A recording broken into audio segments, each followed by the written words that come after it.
75వ జయంతి ఉత్సవాలకు ముఖ్య అతిథిగా హాజరైనటువంటి కేజీహెచ్ సూపరింటెండెంట్ గారు డాక్టర్ ఐ భాని గారికి, అలాగే ప్రత్యేక ఆహ్వానితులుగా చేసినటువంటి ఇంటి గురుమూర్తి గారు, అలాగే ఈరోజు ఈ కార్యక్రమాన్ని దిగ్విజయంగా జరుపుతున్నటువంటి ఎస్సీ/ఎస్టీ అసోసియేషన్ కేజీహెచ్ శ్రీని గారికి, అలాగే చేసినటువంటి వాళ్ళందరికీ కూడా నేను మొదటగా అంబేద్కర్ జయంతి సెలబ్రేషన్స్ తెలియజేసుకుంటున్నాను. సో ఈరోజు ప్రపంచానికి ఒక పండగ రోజు. ఒక మహామేధావి, చాలా గొప్ప వ్యక్తి, బాగా చదువుకున్న వ్యక్తి, అట్టడుగు వర్గాల ఆశాజ్యోతి, భారత రాజ్యాంగాన్ని రాసినటువంటి గొప్ప మహనీయుడు, అనేక హక్కుల కోసం పోరాటం చేసినటువంటి గొప్ప యోధుడు పుట్టినరోజు జరుపుకోవడం అనేది కేజీహెచ్లో ఇది ఒక గొప్ప అవకాశం అని చెప్పేసి, అది మన సూపరింటెండెంట్ గారు ఆధ్వర్యంలో జరుపుకోవడం ఇంకా గొప్ప అవకాశం అని చెప్పేసి సందర్భంగా మనం చేసుకుంటున్నాం. డాక్టర్ అంబేద్కర్ గారు అన్నారు, ఏ కులంలో పుట్టినా ఏ మతంలో పుట్టినా ఆయననే సాటి. ఆ రోజుల్లో అంత గొప్ప చదువుకున్నటువంటి వ్యక్తి ఇంకొక లేరని చెప్పాలి. ఆయన చదివిన 32 డిగ్రీలు, ఆ 32 డిగ్రీలు చదివిన నాలెడ్జ్తో మొత్తం ఇండియా చరిత్రనే మ్యాప్నే మార్చినట్టు గొప్ప మహనీయుడు ఎవరైనా ఈ ప్రపంచంలో ఉన్నారంటే అతను డాక్టర్ బిఆర్ అంబేద్కర్ అని చెప్పడానికి విషయం లేదు. అలాంటి గొప్ప వ్యక్తి ఎన్నో కష్టాలు పడ్డారు. చిన్నప్పటి నుంచి జరిగినటువంటి ట్రామా అంటాం, సైకలాజికల్ ట్రామా ఉంటుంది. ప్రతి ఒక్కరికి ట్రామా ఉంటుంది. ఎందుకంటే నేను చిన్నతనంలో ఏదైతే బాధపడ్డానో పెద్ద అయిన తర్వాత నాకు అవకాశం వస్తే ఆ వ్యవస్థను మార్చాలనుకుంటున్నాను. బట్ ఆయన చిన్నతనం నుంచి కూడా కులతత్వం అనే ఒక చిన్న రాక్షస్ వలన బాధపడ్డారు. కాబట్టి అతను చదువుకున్న తర్వాత అదే జాతిని ఎక్కువగా ఉద్ధరించడానికి అయితే ప్రయత్నం చేసినటువంటి భారతదేశంలో ఒకే ఒక వ్యక్తి అది డాక్టర్ బిఆర్ అంబేద్కర్ అని చెప్పక తప్పదు. అలాగే స్త్రీల హక్కుల కోసం ఈరోజు రిజర్వేషన్ అనుభవిస్తున్నటువంటి బీసీలు కానీ, సోషల్ ఎకనామికల్లీ వెనకబడిన అగ్రవర్ణాలు కానీ, లేదంటే భారతదేశం ప్రపంచం చూస్తున్నాం కదా, అమెరికా రోజుకో దేశం కొట్టుకుని ముక్కలైపోతుందని కూడా చెక్కు చెదరని రాజ్యాంగాన్ని ఇచ్చిన గొప్ప మహా వ్యక్తి డాక్టర్ బిఆర్ అంబేద్కర్ అండి. ఆయన అంత గొప్పవారు. ఈరోజు ప్రపంచంలో ఉన్న అన్ని కంట్రీస్లో అమెరికా ఏ కంట్రీ అని కూడా ఈవెన్ లాస్ట్కి మొండివాడైనటువంటి కిమ్ జాన్ హున్ కూడా భారతదేశంలో గొప్ప వ్యక్తి ఎవరంటే అతను డాక్టర్ బిఆర్ అంబేద్కర్ అని చెప్పుకున్నారు. మన రాజ్యాంగం ప్రపంచ దేశాల్లో కల్లా అత్యంత పెద్దది కాకుండా చాలా బాగా రచించబడినది అని ప్రతి దేశం మెచ్చుకునేంత గొప్ప రాజ్యాంగం మనది. అది ఆ రూపానికి శిల్పి అయినటువంటి బిఆర్ అంబేద్కర్ గారు. ఆయన చేసిన మంచి పనులన్నీ ఇప్పుడే బంగారయ్య గారు చెప్పారు. అంటే తన గురించి కూడా ఆలోచించకుండా ఈ దేశానికి ఏం కావాలి అని చెప్పి ఆలోచించి ఆయన చేసిన మంచి పనులు, ఆయన చేసిన దిశానిర్దేశం ఆల్రెడీ మనం విన్నాము. కాకపోతే ఈ జయంతి రోజున మనందరం ఆయన దేశానికి ఏం చెప్పారు, ఈ దేశ ప్రజలు ఎలా జీవించాలని చెప్పారు, ఇవన్నీ గుర్తు చేసుకోవాల్సిన సందర్భం. ఆయన ఎప్పుడూ కూడా సమాన న్యాయం, సామాజిక న్యాయం, ఈ 2 ప్రిన్సిపల్స్ మీదే ఆయన మొత్తం కాన్స్టిట్యూషన్ కానీ ఆయన జీవితం కానీ నడిచింది. ఈ దేశంలో పుట్టిన ప్రతి వాళ్ళు సమానమే, అందరికీ సమాన హక్కులు ఉండాలి. అదేవిధంగా మన కేజెచ్లో ప్రతి ఎంప్లాయీ కులం, మతం ఈ ఒక్క వివక్ష కూడా లేకుండా ప్రతి వాళ్ళు సమానమే. నా దృష్టిలో మనకేంటంటే క్యాడర్ అనేది ఏంటంటే మన ఉద్యోగరీత్యా నిర్దేశించబడింది కానీ ఇంకో విధంగా కాదు. ఎవరి పనులు వాళ్ళు చేసుకొని ఈ దేశానికి తమ వంతు కృషి, ఈ దేశం అభివృద్ధి పదంలో మన వంతు కృషి మనం చేయాలి. అంటే మన పని మనం చేయాలి.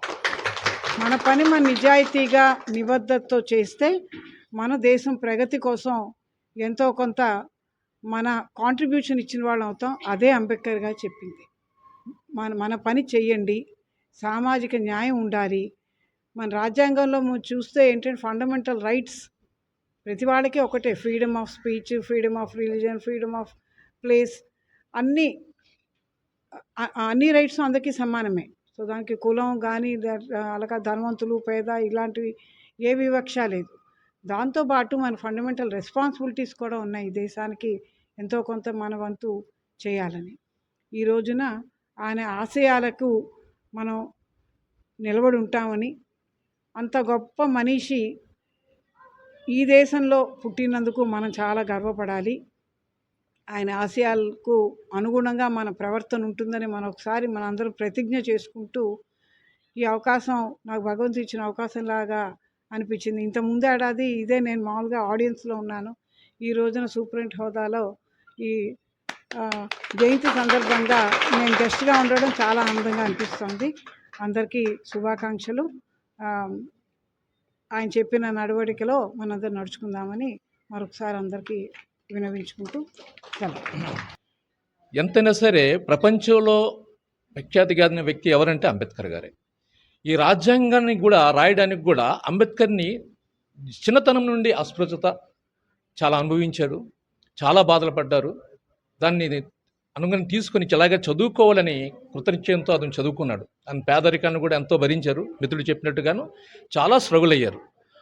ప్రతి విషయంలో కూడా ముఖ్యంగా చదువే ముఖ్యం అని చెప్పి ముందుకెళ్ళినప్పుడు ఈ ఇండియాకి మన భారతదేశానికి ఒక వ్యవస్థ అవసరం, రాజ్యాంగం అవసరం అన్నప్పుడు అక్కడ కూడా విపక్షత చూపించారు.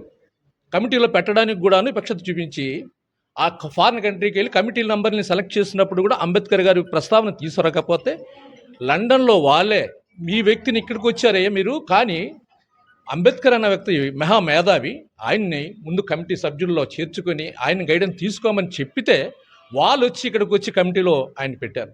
ఉన్న 6గురిలో కూడాను ఎవరి మట్టుకు వాళ్ళ బాధ్యతల నుంచి విస్మరించినా ఆయన 6 నిమిషాలు కృషి చేసి రాజ్యాంగాన్ని మనకి ఇచ్చారు. ఈ రాజ్యాంగం ఆయనకి ఒక కులానికి వ్యక్తిగా ఏర్పరిచేది కానీ కాదు. భారతదేశంలో సమానత్వము, సౌభ్రతాభావము, ప్రేమ అందరూ ఉండాలంటే, అందరూ సమానంగా ఉండాలంటే, సమానంగా బతకాలి అనే ఉద్దేశంతో ఆయన బౌద్ధ మతాన్ని స్వీకరించారు. అన్ని గ్రంథాలు చదివారు, బైబిల్, ఖురాన్ అన్ని చదివారు. దీంట్లో ఆ బౌద్ధ మతంలో ఉన్న విధాన్ని చూసుకొని దానికి అనుగుణంగా చూసుకొని సామాన్య ప్రజలు అందరూ సమానంగా జీవించాలనే ఉద్దేశంతోనే కాన్స్టిట్యూషన్ రాశారు. కేజీహెచ్లో డాక్టర్ బిఆర్ అంబేద్కర్ 135వ జయంతి సందర్భంగా ఈరోజు కేజీహెచ్ ఆవరణలో పూర్వమాల వేసి ఈరోజు అంబేద్కర్ జయంతి వేడుకలు జరుపుకున్నాం. ఈరోజు ఈ కార్యక్రమం ముఖ్య అతిథిగా ఎల్లప్పుడూ పేషెంట్లకే కాకుండా సిబ్బంది కూడా నా కన్నపెట్టలాగా చూసుకున్న వ్యక్తి, డైనమిక్ ఉమెన్ మహిళ KGH superintendent I Vani madam గారికి, మరియు కేజీహెచ్ ఒక్క తాటి మీద నడిపిస్తున్న మన ఏఆర్ఎం బంగారయ్య గారికి, మరియు శానిటేషన్ అంటే కేజీహెచ్ ముఖ్యం.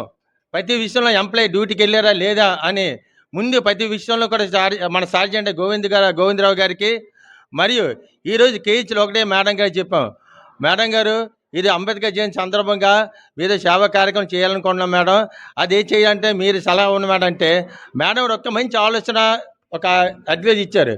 మీరు ఎక్కడే కాదు శ్రీనివాస్ గారు, కేజీహెచ్లో సేవా వార్డు అంటే ఒక అనాథనండి రోడ్డు మీద దిక్కుముక్కు లేకుండా ఉన్న పేషెంట్లకి కేజీహెచ్లో సేవా వార్డు అంటూ ఉంది. ఆ సేవా వార్డు ఒక బట్టలు అంటే పంపిణీ చేస్తే అది చాలా బాగుంటుందని మేడం గారు ఇచ్చిన మంచి సలహాకు మరొకసారి అభినందన తెలియజేస్తున్నాను. ఈరోజు కేజీహెచ్ సేవా వార్డు అని చాలామంది తెలుసు. అంబేద్కర్ జయంతి సందర్భంగా ఈరోజు మాకు అవకాశం ఇచ్చాను, చాలా సంతోషపడుతున్నాం. ఎల్లప్పుడు కన్నబెట్ల ఇంట్లో ఏ బాగపోతే ఎలాగుంటారో సేవా వార్డుకి ప్రతిరోజు వెళ్ళి అవి వాణి మేడం గారి వాళ్ళకి ట్రీట్మెంట్ అందుతుందా లేదా, స్కానింగ్ అవుతుందా లేదా, అది ఎక్స్రేలు అవుతుందా లేదా, వాళ్ళకి సరైన ఫుడ్ అందుతుందా లేదా దగ్గరుండి ఎంప్లాయ్కి ఒక స్టాఫ్ నర్సు, నర్సెస్ సూపరింటెండెంట్ గారి దగ్గర నుండి, అదే నర్సెస్ శాస్త్రజ్ఞ భవానీ గారి దగ్గర నుండి ప్రతి విషయం మేడం గారి సలహా తీసుకొని మేడం దగ్గరికి వెళ్ళి ఆ పేషెంట్లకి భోజనం దగ్గర తినిపించే ఏకైక వ్యక్తి అంటే కేజీహెచ్ చరిత్ర ఐ వాణి మేడం గారి సభాముఖంగా తెలియజేస్తున్నాను. ఈరోజు మన కేజీహెచ్లో డాక్టర్ బిఆర్ అంబేద్కర్ చెప్పాలంటే కొన్ని యుగాలు కూడా పట్టదు. అలాంటి అంబేద్కర్ ఈరోజు మహిళా రిజర్వేషన్ ఉందంటే ఈరోజు ఆనాటి ఏ నాయకుడు కూడా తన పదవికి రాజీనామా ఇవ్వలేదు. ఆ పని పార్లమెంట్ పెడితే, కానీ ఇందుకోటి బిల్లు పెట్టేటప్పుడు దాన్ని తిరస్కరించేటప్పుడు నేను పెట్టి బిల్లుకి ఎందుకు ఆమోదించలేదు, నా ప్రజల కోసమని ఏకైక వ్యక్తి రాజీనామా చేసే వ్యక్తి అంటే అది డాక్టర్ బిఆర్ అంబేద్కర్ని తెలియజేస్తున్నాను. ఏమైపోయే వాళ్ళము అంబేద్కర్ లేకుంటే, ఏ చీకటి మింగునో తన వెలిగే రాకుంటే, ఏమైపోయే వాళ్ళము అంబేద్కర్ లేకుంటే, ఈ చీకటి మింగును తన వెలిగే రాకుంటే. ఈరోజు అంబేద్కర్ ఎస్సీ ఎస్టీ కాదు, బీసీ మైండ్ అందరికీ సమాన హక్కు కల్పించాను డాక్టర్ బిఆర్ అంబేద్కర్. ఈరోజు దేవాలయానికి వెళ్తున్నాం, ఒక ఎస్సీ కూడా పూజారు ఉన్నారు, ఒక ఎస్టీ కూడా పూజారు ఉన్నారు, ఒక బీసీ కూడా పూజారు, అన్ని కులస్తులకు పూజారు ఉన్నారంటే అది ఏకైక భారత రాజ్యాంగం రాసిన డాక్టర్ బిఆర్ అంబేద్కర్ అని తెలియజేస్తున్నాను. ఈరోజు ఒక ఎస్సీగా నేను పుట్టానంటే మరో జన్మ కూడా ఉంటే అంబేద్కర్ ఆలోచన విధానం ఒక ఎస్సీగా పుట్టాలని కోరుకుంటాను. జై భీమ్, జై భీమ్.